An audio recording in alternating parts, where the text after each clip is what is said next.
This film is about development in rural Kenya. I know it doesn't look like it, but this film is about the interaction of two very different cultures, both striving to improve the standard of human life through development. In order to understand how development works in Kenya, though, we should first take a look at our conception of Kenya as Americans. Hi, how are you?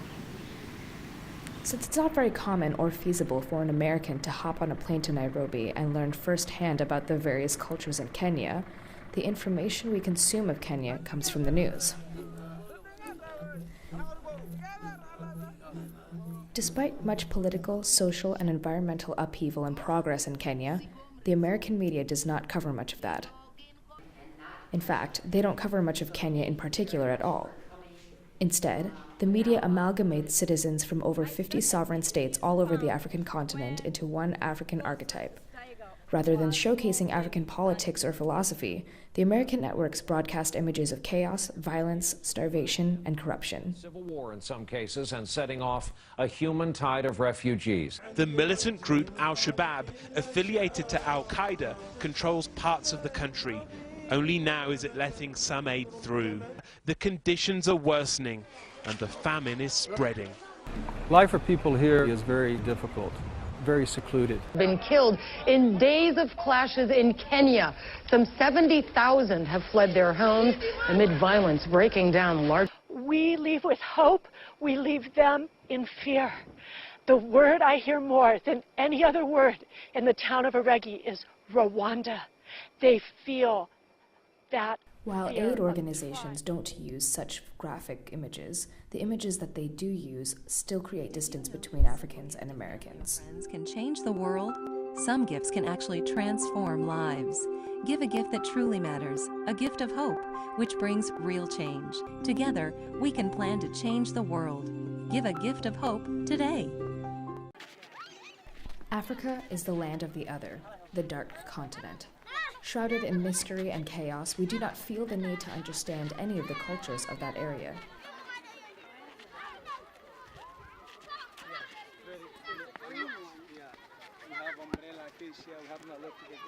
Oh, I mean the yellow. We see through the media telescope a land of foreign people, living in uncertainty and impoverished circumstances.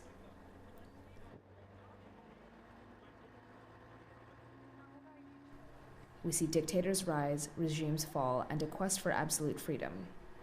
We see AK-47s, we see HIV/AIDS. What we don't see is centuries of colonization and exploitation, decades of revolutionary thought and violent rebellion throughout the 20th century simply for independence.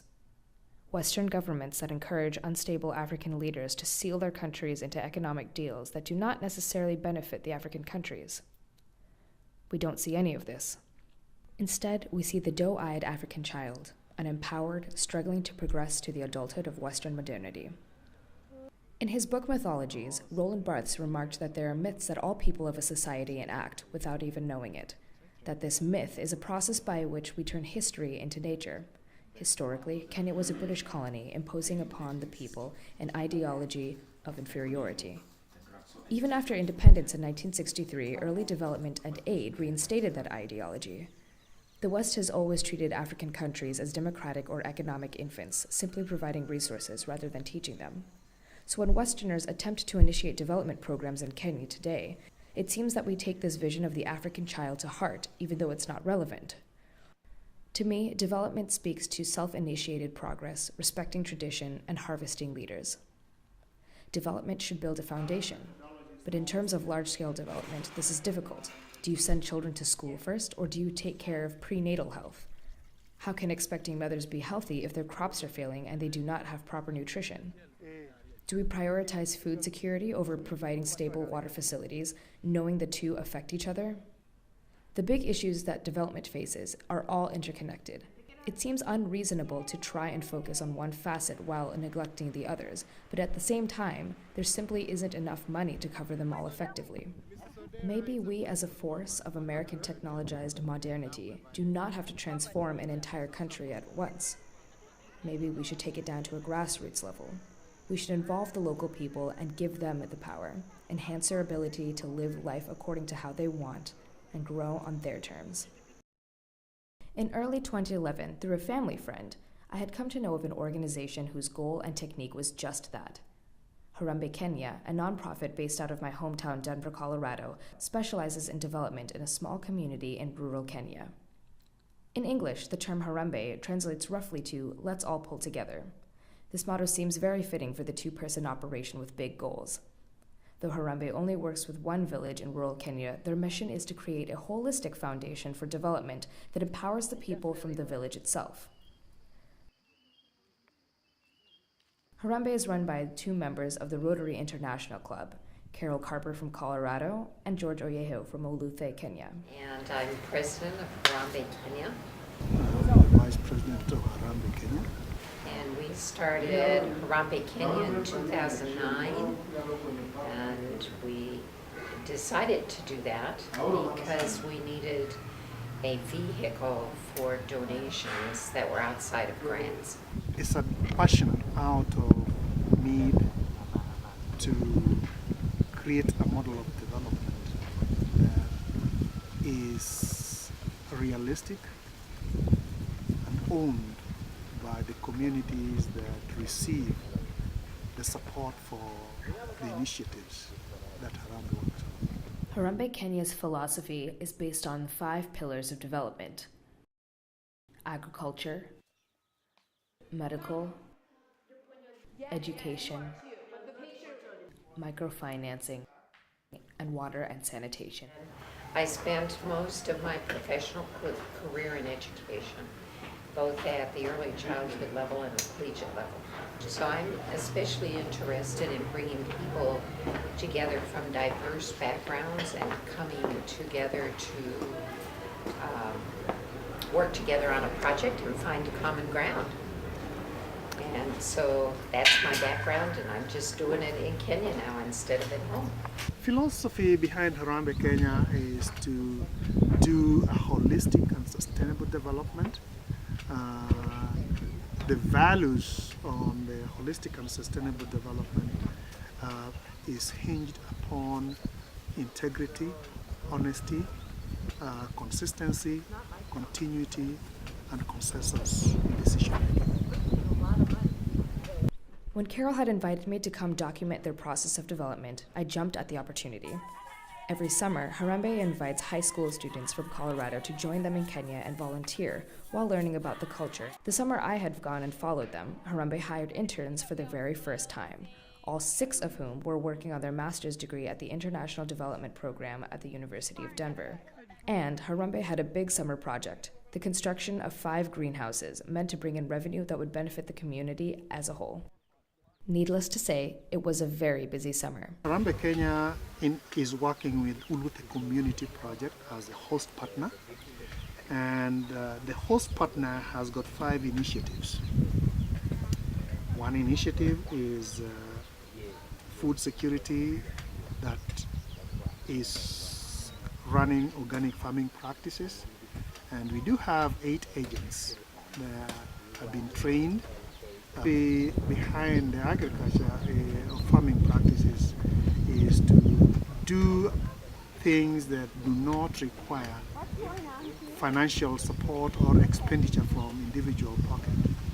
The village where Harambee works is the Uluthe Mung'ao sublocation, George's home village. It's a very rural area, and while the internet is not impossible to access, it's not an integral part of life there either. In fact, most homes are mud huts with no electricity.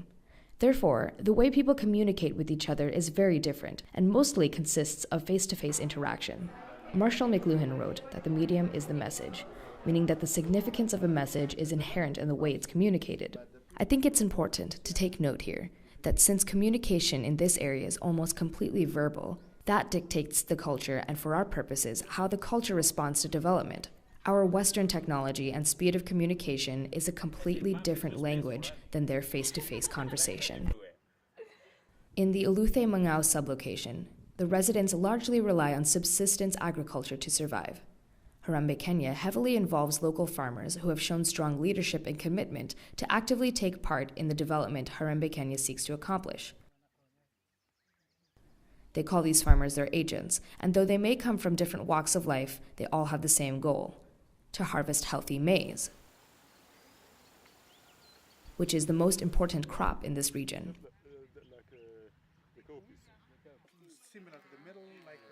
Maize is integral in Kenyan food and culture.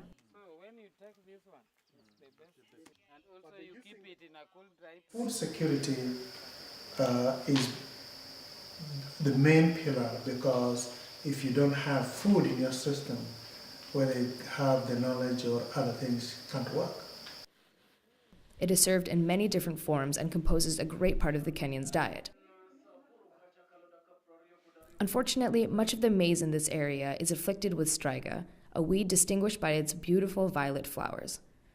The weed infiltrates the soil, clinging onto the roots of the plant and decimating at least 15% of the maize crop. It is one of the most immediate threats to the way of life there. Harambee Kenya has been helping locals combat this situation. One of the main strategies is crop diversification, the use of raised beds, and irrigation systems.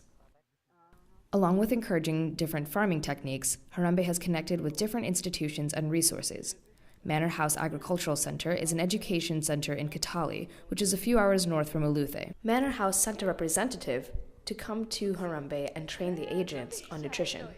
George is responsible, I think, that he found Manor House online, and he's responsible for that relationship that then developed into our relationship with Manor House in Kitale.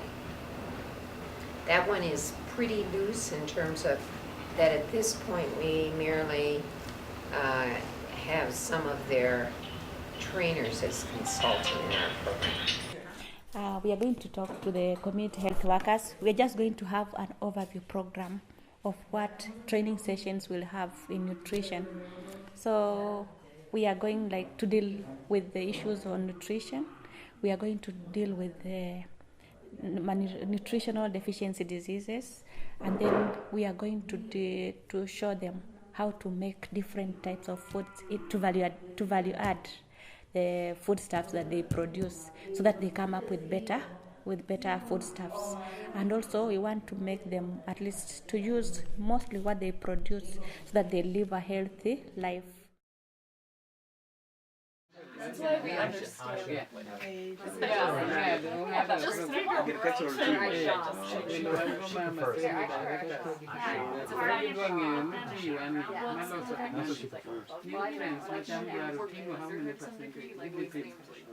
Like, this is what happens every time.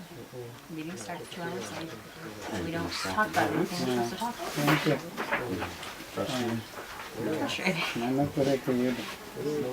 Yeah.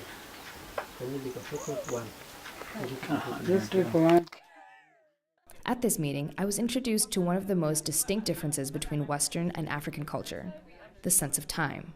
Over an hour had gone by since the meeting was scheduled to begin, and not even half the committed attendees had arrived, but we just waited. While it hindered the work of the grad students who had limited time to collect data and suggest and introduce new programs, everyone sat and talked, prepared for the meeting, and enjoyed the company. Tutajifunza madini tofauti yenye inatakikana kwa mwili wetu. Kwa mfano kama proteins, kama carbohydrates, hizo nafikiria siwezi kutafsiri kwa sababu ni zile tunajua tu. Proteins, carbohydrates, alafu madini kama ya vitamins yenye tunatumia kwa mwili yetu. So Margaret presented on her ideas for the nutrition sessions, explaining that there were components of a healthy diet that needed to be balanced out. She would teach them how to cook different vegetables that are not normally part of Kenyan cuisine. She would also teach them how to cook the vegetables to bring out the highest nutritional value. Sijui kama sukari iko ndani. It's just hot milk. Austin's shaking there, but my fault. Oh, sorry. So I put on tea. So maginawe unaweka. It went pretty well, but there were only approximately 6 to 8 community health workers there, so less than half. Well, I think there was 10, around half, because those other people came. I did a count before they came. There's 9. Still less than half. However, I think they're excited about the training, and I think Margaret was awesome, and that's pretty much it. It started approximately an hour and 45 minutes late, but That's to be expected. But we got the stuff done in about 15 minutes. True story. 20 minutes, so... So 2 hours for 15 minutes of actual work. The frustration the grad students felt does not stem from inaction. No one is the culprit here. Unfortunately, it is becoming more clear that the work they want to do and the progress they want to see will take longer than their stay in Kenya. I'm starting to think more and more that issues development faces stem from scheduling conflicts. Along with Manor House, Harambee has forged a bond with ICIPI, the International Center for Insect Physiology and Ecology. A renowned institution, ICIPI also strives for food security for farmers in rural Kenya, developing a solution to the striga weed problem. Led by Dr. Zair Khan, ICIPI has developed the push-pull system, a natural technology to rid maize crops of striga. Harambee Kenya's connection with ICIPI has been largely beneficial because the scientific research conducted in the laboratory applies directly to the Kenyan farmers. The dry material you are in for almost 1 foot, 30 centimeters of rim. About a week after I arrived, representatives from ICIPI visited Uluthe in order to see the farms raised by Harambee Kenya agents.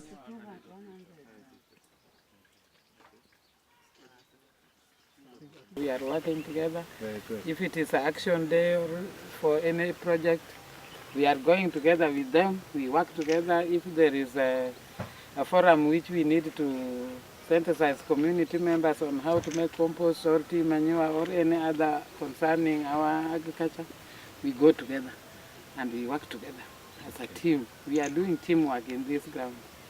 Yeah. The agents shared the methods they learned, the use of tea manure compost, double digging, and raised beds, while Dr. Khan listened attentively. The ICIPI reps took samples of the homemade tea manure to test the chemical composition and effectiveness at the ICIPI facility. Though very brief, the visit from ICIPI marked a huge success for Harambee on many different levels. It was affirming for George, Carol, and of course the agents that there was a body of researchers dedicated to improving the situation of the rural Kenyan farmer. But also, the mere acknowledgement of Harambee Kenya by ICIPI will improve the reputation of Harambee. This visit emphasized the importance of networking in development. By connecting with bigger bodies like ICIPI and smaller but well-known resources like Manor House, Harambee can improve its own status, making them more likely to receive more funding. Also that summer, Harambee Kenya embarked on one of its biggest and long-lasting initiatives yet, the construction of 5 community greenhouses, and will be a way for Harambee as well as the Uluthe community at large to support itself without relying on continual donations. Harambee has joined with another organization, Footprints, in order to build and run the greenhouses. My name is Samuel Jalali, and I'm an agronomist living here in Ugenya. I met Carol and George from Harambee last year in November, and I'd seen all their work in the Uluthe area with the schools and agricultural projects. And I had proposed to them to start farming a little bit commercially with greenhouse methods for their different projects to raise like a sustainable livelihood for the workers there and such, and the projects. So we've been doing research for tomatoes and bell peppers, cucumbers, and different crops that can be grown in the greenhouse and sold in the nearby markets. And actually we're starting construction on the first greenhouse next week, and we will be doing 4 greenhouses in the area for Harambee. I think now they do quite a bit of crop rotation, and basically we want to bring in a few cash crops to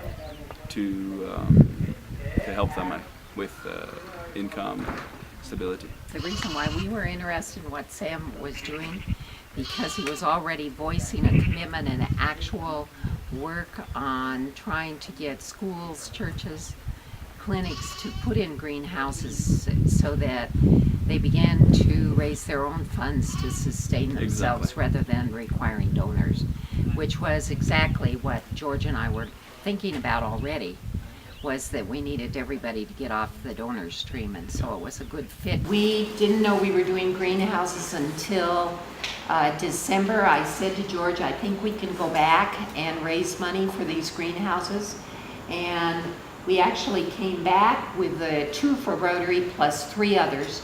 And I would like to recognize this woman on the right, because she actually was very interested. This is her second trip to the medical field. She's an RN, and she and her family donated the money for the greenhouse to go at the medical clinic. So that's one of the first greenhouses that's going to go in. One of the greenhouses is to be built right next to the medical dispensary. Meant as a demonstration garden, Harambee will use the dispensary greenhouse as an example of various farming techniques. The revenue generated by the crops grown will go towards maintaining the clinic, buying supplies, and building a new wing. Unfortunately, Harambee Kenya is encountering a very common problem in development: passivity in the community. By simply giving resources to a community, Carol and George felt the locals would respond by not being involved at all. So despite the fact that a family had donated the $5,000 necessary to build a greenhouse, had journeyed to Uluthe to help build it, George and Carol decided to, instead, choose a different option. Clinic. Because if we build those greenhouses now, they will be the Reeves, Carol, and George's greenhouses. They will not be the people's. So we have to back up, give ourselves more time, allow things to unfold as they're going to unfold, so they become their greenhouses, not ours. Microfinancing for the greenhouse. The agents all agreed to take out microloans in order to pay half the greenhouse. The other half would be covered by Harambee Kenya. One morning, they all met at the Harambee house and went over the contract. We subtracted Letitia's part, okay? And that gives us 56,140. That 7187 will be paid only once. Then they go back to 6625 for the rest of the loan. No. If I have the money and I paid my part, I'm not going to owe you any more money alone. No, if you had the 10%. 10%. But that 10% is, we are talking about this one, 562. The first payment is this. All other payments are 6625. Yes. Yes. So this. Because you paid this, the first payment. No, we are not in communication, because if I multiply this by 10. Unfortunately, mix-ups in the numbers and logistical confusion kept some of the agents from signing the contract that day. Though Harambee's ideas are often insightful, the follow-through can be a bit muddled. That, however, is the nature of development. Let them meet tomorrow and get me the paperwork by Sunday. Meanwhile, more ground is being broken for a greenhouse for our primary school. I don't think, other than building buildings, that we've been successful at having a lot of impact on the education. I don't think that materials and so on are what education's about. I'm not sure that we change the lives of students very much. Uluthe Secondary School, one of Georgia's initiatives, is currently facing an issue of getting parents to pay for their school fees. Harambee Kenya built Uluthe Secondary School in partnership with Friends of Africa Education, a nonprofit organization that financed the infrastructure. But due to miscommunication and faulty construction, the money ran out, leaving the school half-built. The reality is the kids don't belong to Friends of Africa Education, and Friends of Africa Education committed to putting up the facility. So getting scholarship for the students was just a sideshow to help start up, but it was not the main goal that they're going to be sustaining those kids in school. Because Harambee cannot afford to pay the teachers a salary, they all volunteer to teach. But these teachers must also maintain their own livelihoods. They must work in the field and gather the harvest, leaving little time for lesson planning and training. Ashley Walburn, one of the grad students, however, managed to involve herself in the early childhood development program, as well as training for primary and secondary teachers.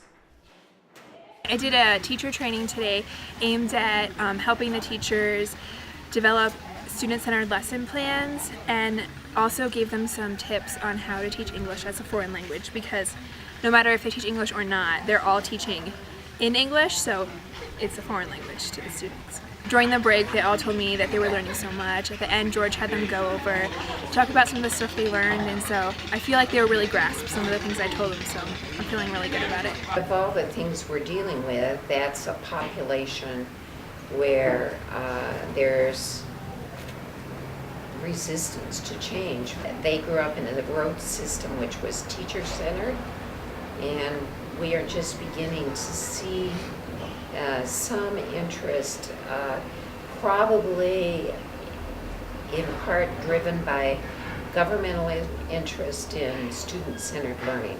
Because of the inconsistent influence and support by the government and the schools in the area, education has proved difficult to change. And we have been guilty in two of our major infrastructures. We've been guilty. We came in, we built a secondary school in order to attract students. Every student that came in the first classroom was supported by a scholarship. And that went on for 2 years. And then Friends of Africa said, oops, we don't have much money. We can't do this anymore. So what we're running into now is that the community believes that school belongs to Friends of Africa, who are going to miraculously send every child to that school. So George and I and Friends of Africa built dependency. We've done identically the same thing with the clinic. In that we've wanted the clinic and we built the clinic. So it's Carol and George's clinic. And now we're paying the price of that and having to work at cleaning it up.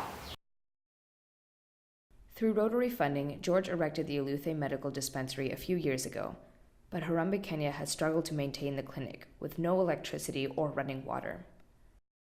My name is Patrick Awori Okuyo. I'm a nurse who is enrolled community health nurse. I learned on the dispensary. It's now 1 year, 1 month. I do treat malaria, pneumonia, typhoid, and I also have wound cases. That's the most common that I normally see, plus dysentery also. We also don't have some equipped facilities like the deliveries, laboratory services, we don't have them. We also don't have working hours, we don't only work at only daytime. But if you are working even at night, at least you could be seeing many patients, especially deliveries, which go to Sugomera Center.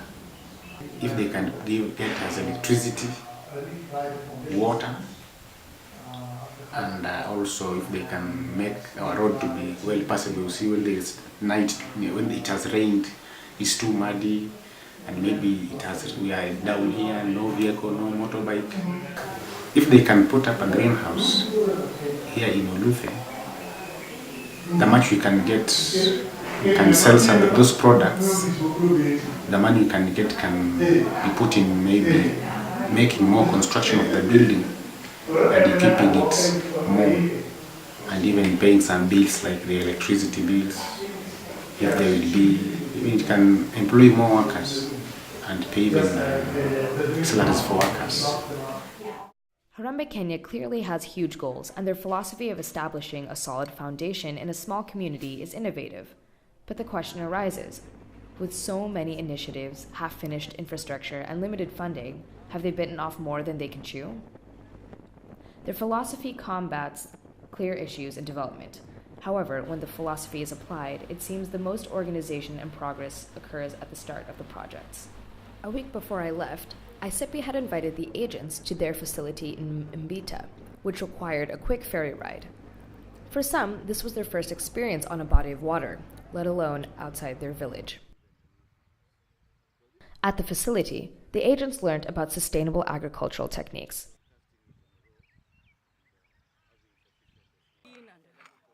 They compared maize crops, learned more composting techniques, and also learned about desmodium and the push-pull system. Desmodium is the plant that repels the striga weed, a saving grace for the farmers.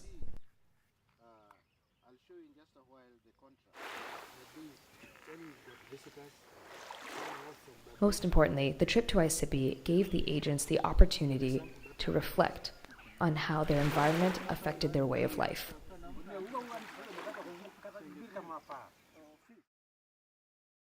The day before I left, Carol and I went to see the first greenhouse, which was supposed to be completed that day. When we arrived, however, we found only the skeleton. Nonetheless, it was a sight to behold. Who's going to carry this on when we aren't here pushing?